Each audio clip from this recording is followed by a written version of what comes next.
Hi everyone, സ്ഥിരമായി ചോദിക്കുന്ന ഒരു ചോദ്യമാണ് എഡിറ്റിംഗ്. എഡിറ്റിംഗിലെ ഒരു പ്രീവിയസ് ഇയർ ക്വസ്റ്റ്യൻ നമുക്കൊന്ന് പ്രാക്ടീസ് ചെയ്ത് നോക്കാം. My inspiration come from my childhood experience. അവിടെ തന്നെ ഒരു മിസ്റ്റേക്ക് ഉണ്ട്. ഇവിടെ മൈ ഇൻസ്പിറേഷൻ എന്ന് പറയുമ്പോൾ സിംഗുലർ ആണ്. സിംഗുലറിന്റെ കൂടെ നമ്മൾ കമ്മല്ല ഉപയോഗിക്കുക, കംസ് എന്ന് വേണം അല്ലെ. സിംഗുലർ, എസ് ഫോർ സിംഗുലർ എന്ന് ആലോചിച്ചാൽ മതി.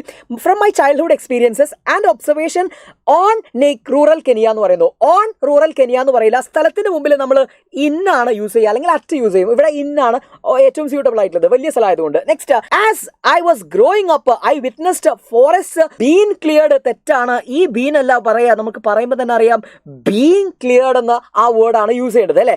And replaced by commercial plantations who destroyed. തെറ്റാണ്. ഹൂ എന്ന് പറയുന്നത് നമ്മൾ പേഴ്സന്റെ മുമ്പിലാണ് പറയുക അല്ലെ. This is the person who gave me the book. അപ്പൊ ഇവിടെ കൊമേഴ്ഷ്യൽ പ്ലാന്റേഷൻ എന്ന് പറഞ്ഞ വസ്തു ആയതുകൊണ്ട് നമുക്ക് വിച്ച് ആണ് അവിടെ വരിക. 4 മാർക്ക് 4 മിസ്റ്റേക്കിന്. ഇങ്ങനെയാണ് നമ്മൾ ഐഡന്റിഫൈ ചെയ്യേണ്ടത്. Okay, thank you.